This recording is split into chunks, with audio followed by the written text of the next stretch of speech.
La perte d'un proche est une épreuve difficile. Hormis le choc émotionnel, les proches du défunt sont très vite confrontés à une réalité à laquelle ils ne sont pas préparés. Le devoir et la mitzvah d'enterrer le corps. Que l'enterrement ait lieu en France ou en Israël, le délai de réflexion est très court et on ignore à qui s'en remettre. Nous sommes partis à la rencontre de Menachem en région parisienne et du Rav Ari Abo à Natania. À travers ces entretiens, il nous livre les réponses à toutes les questions que vous vous posez. Combien coûte un enterrement? Quels sont les pièges à éviter? Quelles sont les procédures indispensables et à qui s'adresser?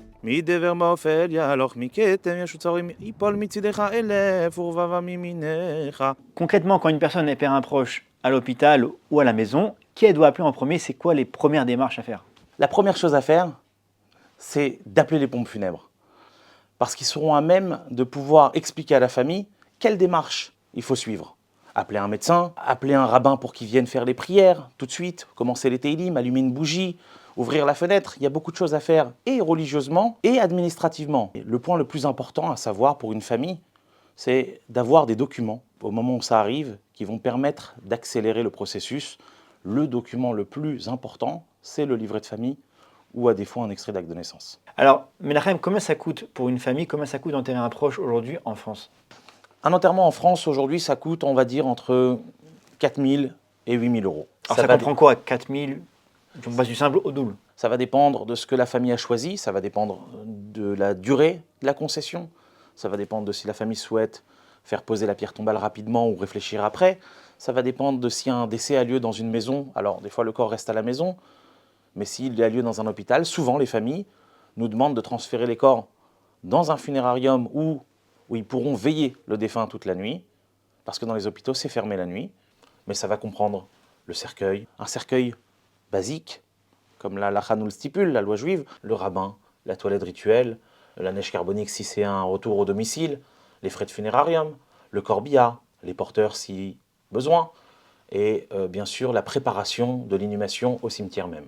Est-ce que les enterrements en France, c'est réglementé ou chacun peut faire ce qu'il veut, quoi? Les enterrements en France sont très réglementés par le Code des collectivités territoriales. Nous sommes soumis à respecter un certain nombre de lois. Avant de pouvoir travailler dans ce domaine, il faut passer un diplôme qui va nous expliquer toutes les lois. Alors Menachem, on remarque une grosse différence entre un enterrement en France et en Israël. En France, c'est dans un cercueil. En Israël, on voit le mort dans une civière, dans un drap. Comment tu peux expliquer cette différence? Est-ce que quelqu'un en France qui voudrait être enterré comme en Israël dans un drap le pourrait? Alors non, en France, on est obligé d'enterrer les défunts dans un cercueil. Ça fait partie, comme je vous l'ai dit tout à l'heure, du Code des collectivités territoriales, d'un certain nombre de lois qui nous obligent à enterrer les défunts dans un cercueil. Aucune dérogation? Aucune dérogation. Il y a même une personnalité très importante, très haut niveau de l'État français, qui souhaitait être enterré dans un linceul blanc, sans cercueil, mais sa requête a été refusée. Donc là, on a parlé des enterrements qui ont lieu en France. Maintenant, une personne qui décide d'enterrer son proche en Israël, comment ça marche? Et combien ça coûte surtout? Le prix pour un rapatriement depuis l'Île-de-France jusqu'à l'aéroport Ben Gurion, il varie entre 5 000 et 7 000 euros. Ça va dépendre si c'est un décès dans un hôpital, dans un domicile, en fin de semaine, en milieu de semaine. Ce prix va comprendre l'avion, le cercueil pour voyager en Israël, car il nous faut un cercueil pour transporter un corps en Israël, la toilette rituelle, le corbillard du lieu de décès jusqu'à l'aéroport Charles de Gaulle, les prières à la levée du corps et les démarches administratives. Alors, entre 5 000 et 7 000 euros, ça comprend ou pas la partie Israël? Ça ne va pas comprendre la partie Israël. La partie Israël, c'est une partie à part. L'achat de la concession, ça va dépendre de la ville en Israël où la famille souhaite réinhumer le défunt ou la défunte.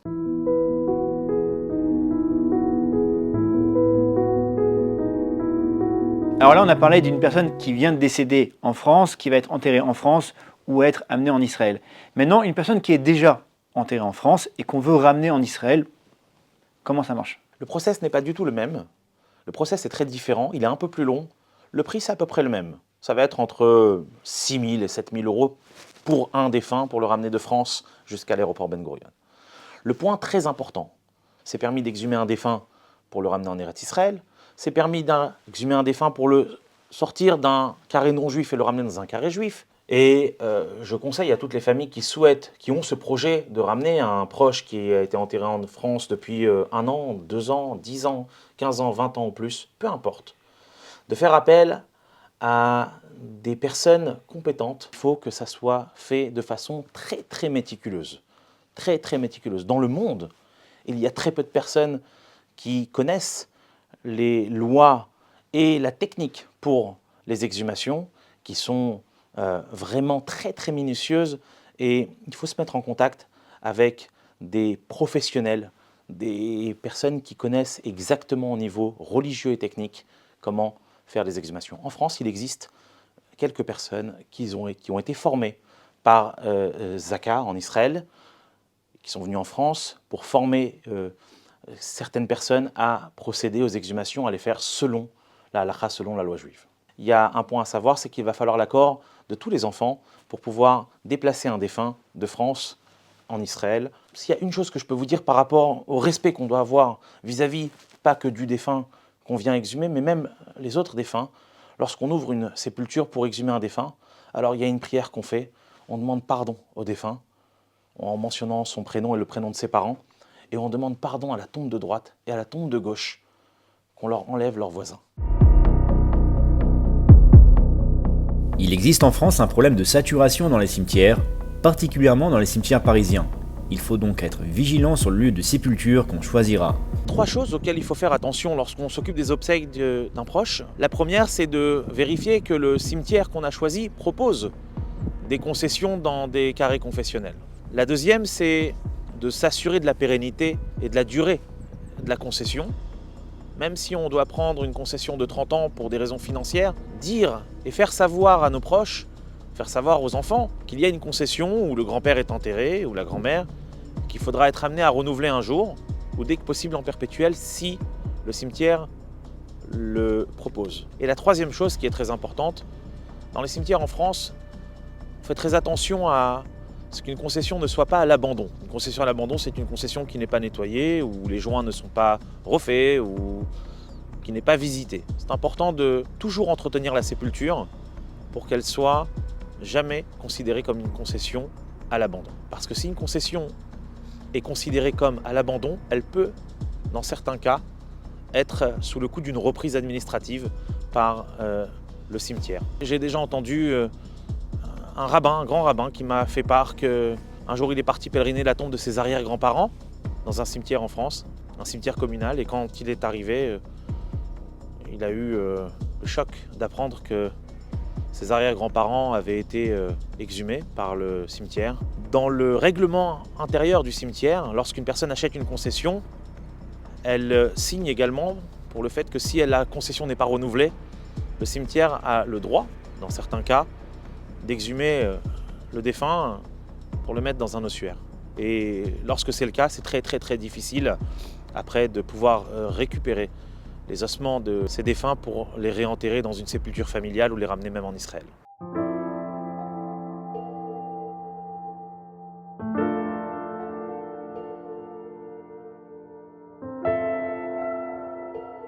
Pourquoi c'est si important d'être enterré en Israël?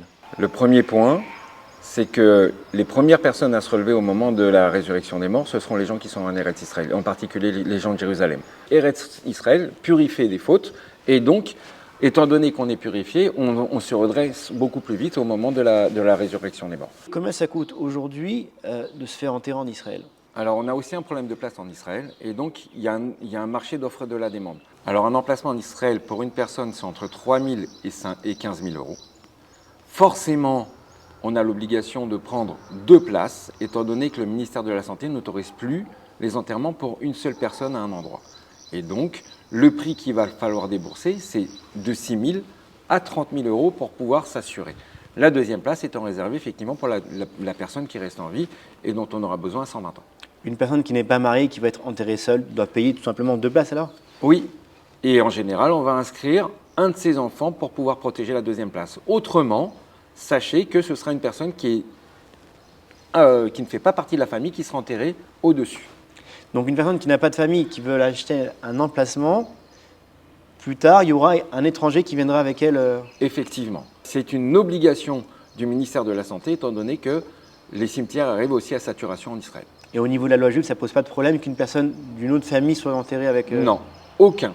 Justement, les autorités rabbiniques en Israël ont pris toutes les dispositions, ont recherché, et effectivement, elles ont tranché qu'il n'y avait aucun problème. Donc, je résume. Un emplacement en Israël, ça coûte entre 3 000 et 15 000 euros pour une personne. Le ministère de la Santé impose un emplacement à 2 personnes. Donc, le coût est entre 6 000 et 30 000 euros. C'est ça ? Effectivement. Maintenant, quels frais vont s'ajouter à ça ? L'effet du rapatriement du corps de l'aéroport Ben Gurion jusqu'au cimetière. Pour quelqu'un qui habite en Israël, ces frais sont pris complètement en charge. Pour quelqu'un qui vient de l'étranger, effectivement, ça va dépendre selon les pompes funèbres en Israël. À Natania, par exemple, c'est 2700 shekels, ce qui correspond à peu près à 700 euros. Un endroit comme Kfar Yona, ça correspond à peu près à 1000 euros. Pourquoi ? Parce que à Natania, dans le prix de l'emplacement, effectivement, il y a le fait d'avoir préparé l'emplacement qui est pris en charge. À Kfar Yona, l'emplacement, c'est juste l'emplacement et ils prennent des frais pour pouvoir mettre en place le béton qui permettent de créer la tombe. Quand on paye 700 euros pour un transport de l'aéroport au cimetière, 700 euros, ça comprend juste le transport ou ça comprend autre chose ? Ça comprend le dédouanement à l'aéroport et l'enterrement. Voilà ce qui est pris en charge. En Israël, c'est pris en charge pour les Israéliens, effectivement, parce que la personne cotise à la sécurité sociale israélienne et le fait qu'elle cotise à la sécurité sociale, c'est la sécurité sociale qui prend en charge les frais d'enterrement. Sachez que pour les Israéliens, il y a aussi une nouveauté depuis quelques années. Pour le décédé, tout est pris en charge. Maintenant, étant donné que le ministère de la Santé exige qu'il y ait 2 personnes dans le même emplacement, si je veux garder la partie supérieure pour une personne de la famille, il y a des frais qui sont aussi inhérents pour les Israéliens. Ces frais, pour le conjoint, sont moins chers que pour un enfant. Pour un conjoint, il faut compter à peu près 1200 euros. Pour un enfant, 1500 euros pour pouvoir garder l'emplacement afin que ce ne soit pas une personne qui soit étrangère à la famille qui soit enterrée. Alors, une question que malheureusement beaucoup de gens se posent, des gens vont se faire des fois soigner à l'étranger, un Israélien se fait soigner à l'étranger, malheureusement il décède à l'étranger, est-ce qu'il a toujours le droit d'avoir un emplacement payé par la sécurité sociale israélienne ou pas ? Il y a une condition qui s'impose afin que l'Israélien qui décède en dehors d'Israël puisse bénéficier de l'emplacement pris en charge par la sécurité sociale. C'est être à jour de ses droits de sécurité sociale. Donc, quelqu'un qui va se faire soigner en dehors d'Israël, il faut qu'il continue à payer sa sécurité sociale en Israël. Ça coûte 89 shekels et c'est quand même une grosse charge qui est épargnée afin effectivement de ne pas avoir à payer l'emplacement. Parce que après 6 mois, on n'est plus à jour de la sécurité sociale, effectivement, et si on arrive à décéder en dehors d'Israël, on doit payer l'emplacement. Quand une personne décède en Israël, quel premier réflexe avoir ? Qui appeler ?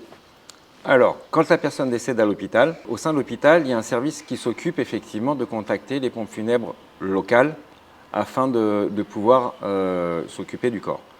Quand la personne décède à la maison, la première personne que je dois appeler, c'est la police. Il va appeler un médecin pour signer le certificat de décès et après, ils vont mettre en relation la famille avec les pompes funèbres locales afin qu'elles prennent en charge le corps. Lorsqu'une personne veut enterrer un proche en Israël, à qui elle doit s'adresser ? Est-ce qu'en Israël, c'est un peu comme en France, tout est réglementé ou chacun fait ce qu'il veut selon la ville, selon le cimetière, etc. Alors, chaque ville a sa réglementation, mais si je veux pouvoir enterrer un corps en Israël, la seule autorité qu'il faut que je contacte, c'est la rabbanout de la ville. Pourquoi ? Parce que c'est elle qui va me donner accès aux pompes funèbres locales qui vont pouvoir prendre en charge le corps. Alors, j'ai entendu une info, je ne sais pas si elle est vraie ou pas. En Israël, il y a 2 types de cimetières. Il y a des cimetières publics et des cimetières privés. Si c'est vrai, oui, c'est quoi la différence entre les deux ? Alors, dans les cimetières privés, on va pouvoir enterrer tout le monde, et dans les cimetières publics, on ne pourra enterrer que des juifs.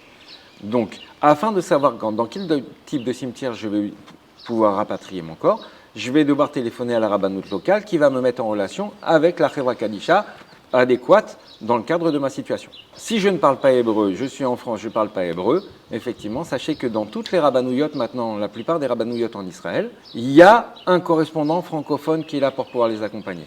À Natania, je suis la personne de référence. À Ashdod, c'est le Rav Twitou. Il y a plusieurs rabbanim en Eretz Israël qui sont là et nos numéros de téléphone sont disponibles. Ils apparaissent dans le cadre des sites internet des rabbanouyot comme interlocuteur francophone pour pouvoir vous aider dans vos démarches.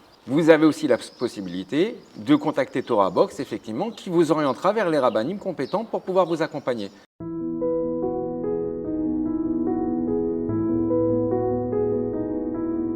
En Israël, il y a une spécificité qu'on n'a pas l'habitude de voir en France, c'est que dans certains cimetières, on voit des cimetières sur étage. Comment ça marche au niveau de la loi juive? Est-ce que c'est autorisé? Est-ce que n'importe qui peut être enterré là-bas? Il faut d'abord privilégier un enterrement dans la terre classique. Maintenant, en Israël, on trouve des cimetières à étage. Et dans le cas des cimetières à étage, je vais devoir m'orienter vers un RAF compétent de chez Torah Box, parce qu'ils ont un service effectivement qui répond à toutes les questions, ou à un RAF communautaire pour savoir si le cimetière en question applique toutes les lois juives ou s'il va falloir que je change de cimetière. Il y a des cimetières à étage qui existent, qui sont valables, et d'autres qui ne sont pas valables. Effectivement, il y en a qui respectent les lois strictes de la halakha, il y en a qui prennent certaines largesses. Une fois que le défunt est enterré, quelles sont les démarches à suivre en Israël pour la pierre tombale? Est-ce que ça marche pareil en Israël ou c'est différent par rapport à la France? Il y a un point commun entre Israël et la France, c'est qu'effectivement, on doit retourner sur la sépulture pour les 7 jours. Lorsqu'on enterre en Israël, on doit se préoccuper tout de suite de la pose de la pierre tombale afin de revenir aux 30 jours et qu'elle soit déposée. Une personne qui est en France, qui achète un emplacement ou deux en Israël, comment être sûr qu'il a affaire à une personne de confiance et que l'emplacement est bien certifié? Alors, pour être sûr que l'emplacement est bien certifié, le seul organisme de référence, c'est la rabbanout locale de la ville où on va enterrer le corps. C'est eux qui vont nous donner les références de la Chevra Kadisha qui dépend d'elle. Et donc, c'est uniquement cette Chevra Kadisha qui va pouvoir prendre en charge le corps et qui va me donner cette garantie sur l'emplacement. Si j'ai un cimetière privé, je dois faire ce type de démarche. S'adresser uniquement à la rabbanout locale. Sachez en Israël que dans chaque cimetière, il y a des parties qui sont réservées pour les familles qui respectent le Shabbat et des parties du cimetière qui sont faites pour les personnes qui ne respectent pas le Shabbat. Et donc, lorsque vous faites établir le certificat de judaïcité par le consistoire de Paris, faites mentionner que la personne respectait le Shabbat afin qu'elle puisse être enterrée dans ce type de carré-là. On m'a dit que c'était bien d'acheter son emplacement pendant qu'on est encore vivant, que ça rallongeait la vie. Effectivement, le fait d'acheter la place de son vivant, c'est une mitzvah qui est ramenée dans la Gemara et qui prolonge la vie. Maintenant, en Israël, on n'a plus la possibilité de le faire. Depuis 6 ans, les autorités de santé interdisent aux cimetières de vendre les places aux vivants, sauf celui de Givat Shaul à Jérusalem, qui a un statut de cimetière international.